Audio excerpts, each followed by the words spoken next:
All right, so here's how it's going to work. Um, the lessons for review are going to be presented in pretty much the same way that we do all the other lessons. There's a short PowerPoint with notes for you to take, laid out the same way.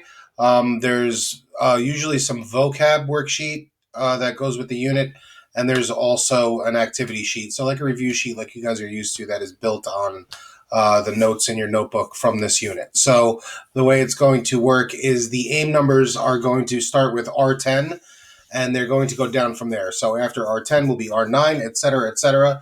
And each unit is its own review. So this is the first unit of Global 2, French Revolution. We do the Enlightenment, we do French Revolution, then we do Napoleon, and then we do all the Latin America stuff. So all that stuff is built into this review.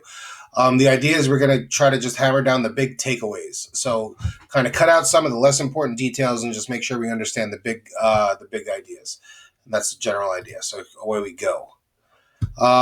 First is enlightenment, and keep in mind you guys can pause this video and just write this stuff down, and then continue it, so on and so forth. However you want to do it, just make sure all this stuff lands in your notebooks. Reason above tradition is the big idea. So during the Enlightenment, the idea is that we start thinking for ourselves instead of letting other people tell us what to do, mostly the church.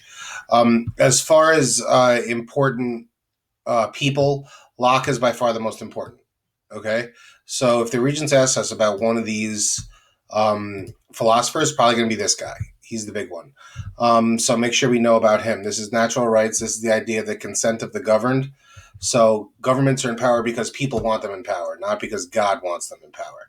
That's his idea. So make sure we understand these two things especially. All right.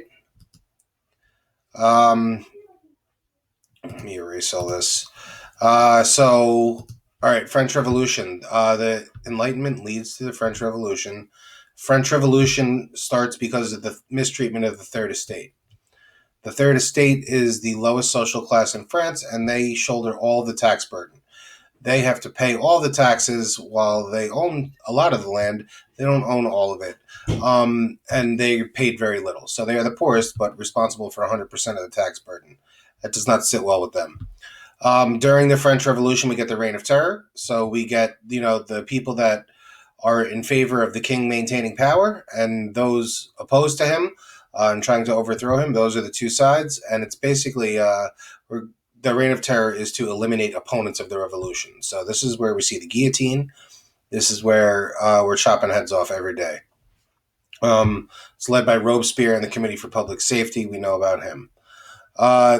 Another part of this is the king and the queen are kind of spending the people's money for themselves. They get executed also. And just basically society comes apart at the seams. Pretty ugly scene. This gives way to Napoleon. So the chaos and disorder of the French Revolution allow for the rise of Napoleon. He comes to power in France after being a successful military leader. He assumes the throne and establishes the French Empire, takes over all of Europe pretty much. He's defeated because he tries to invade Russia, which is always a terrible idea and has never worked for anyone ever, including him. Napoleonic Code, or the Civil Code, is a big part of what he did. That's some of the things that kind of stuck around in a lot of different places in Europe, even after his defeat. Eventually, he's defeated, he's exiled, and no more Napoleon, and we restore the kingship back to the throne. Skip that. All this leads to revolutionary movements in South America and Latin America.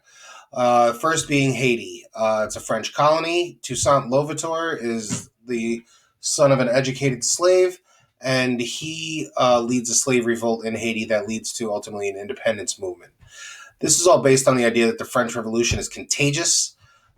So Haiti being a colony of France kind of is an opportune situation for something like this to happen. So they gain their independence.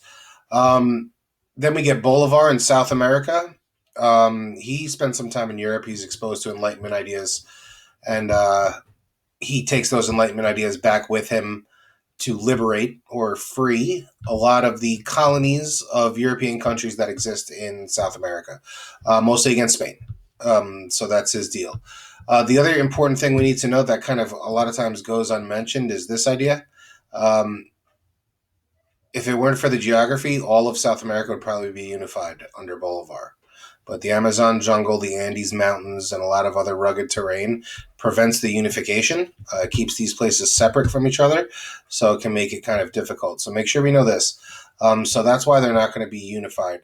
They're kind of they're separated by natural barriers, so they will remain independent and separate countries. He's considered George Washington in the South. While he's doing his thing, San Martin is doing his thing also. Same deal.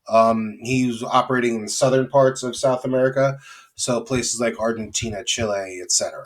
He's liberating those places. So that's basically the unit in a nutshell. Make sure you get these notes down in your book, and when you're done, you can do the vocab, and you can do the